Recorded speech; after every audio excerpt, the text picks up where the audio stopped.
Jasper and Francois, I'll come to you.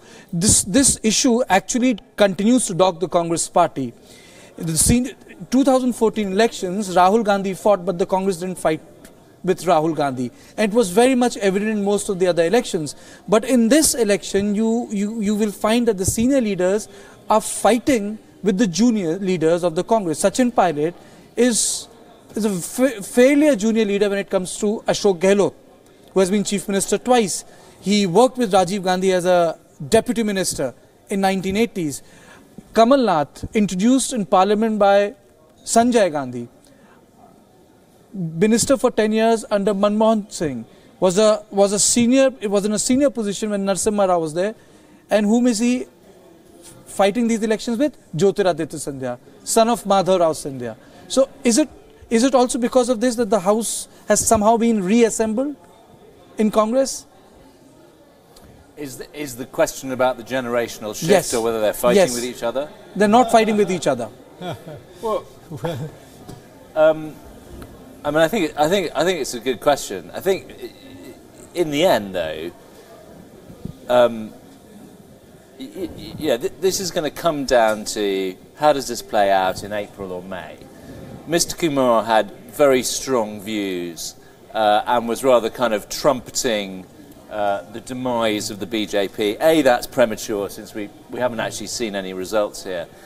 And B, and I'm bound to say this really, K, if you're in the third quarter of the first term of a weapons-grade reform programme, you're bound to attract sceptics, right? But this is a high-class problem for Mr. Modi in the sense that he's on an uninterrupted run of election wins.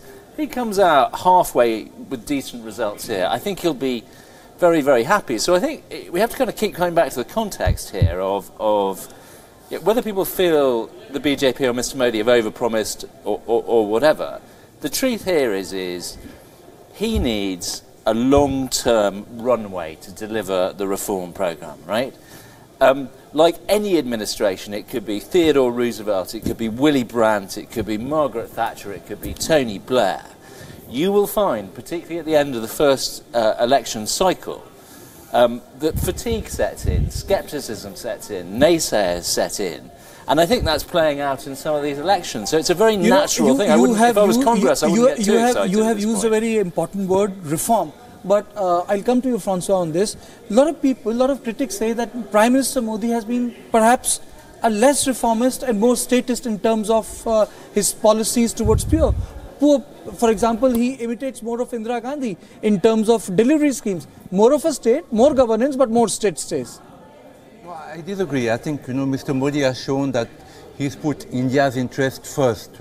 People have criticized the GST, but every country in the world has a uniform, tax. It's a necessity. It was a hard political move. I don't think the Congress would have done it because it doesn't bring votes. It doesn't bring votes. The GST, on the contrary, is costing the BJP a lot. You said that in Gujarat. So I think it was a very courageous move. Coming back to Mr. Gandhi, it's a dynasty, the Congress. There may be very good, leaders, young and older, but unless there is the Gandhi name at the top, it doesn't work. We saw with Mrs. Sonia Gandhi, who was just an MP and who for not being intelligent, but he's Mr. Gandhi. So, because of him, people are going to vote for the Congress. Is it Francois? Is it because is it because a system which calls itself Parvar, runs like a party, and a party which calls itself a party is amalgamation of a lot of parivars? No, I think there are also good sides to it. People in India, they have a tendency to worship. They have this Bhakti spirit. And the Gandhi family plays on that Bhakti spirit. It's unfortunate. But before I come to you, Daniel, then I'll come to all of you. There is one thing which Dr. Paranjpe, you said it's happening.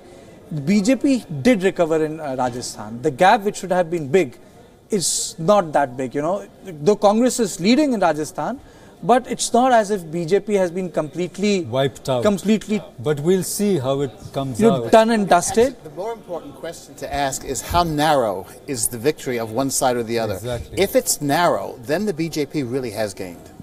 and I'm talking about individual constituencies now. You have to look at what the vote is actually in those constituencies. We'll come back to this.